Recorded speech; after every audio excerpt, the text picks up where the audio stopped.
Расположенный в хвойном лесу на берегу озера с оборудованным песчаным пляжем, санаторий «Снежка» по праву входит в число лучших всероссийских здравниц. Круглый год на лечение в «Снежку» приезжают люди, страдающие заболеваниями опорно-двигательной, сердечно-сосудистой, эндокринной и нервной систем, органов желудочно-кишечного тракта, дыхания и гинекологии. В основе лечения собственная минеральная вода и лечебная грязь. Особое внимание в здравнице уделяется детскому отдыху. Для этого здесь созданы все условия. Площадка со сказочными деревянными домиками, качелями и песочницами, летняя эстрада. В рамках визита Мурат Зязиков и Николай Денин пообщались со школьниками, которые проводят весенние каникулы в санатории «Снежка». Очень многие ребята из Крыма хотят приехать.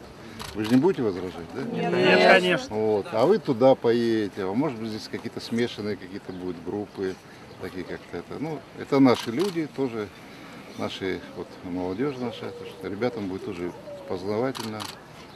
Приедут, вот Николай Васильевич уже говорил, что готово большое количество мест на Брянщине, так что это будет здорово. От объектов с богатой и яркой историей к только начинающим свою работу. В ходе поездки делегация посетила базу отдыха «Бор», расположенную рядом с санаторием «Снежка». Очень впечатляет, действительно очень красиво, сделано вот с душой все.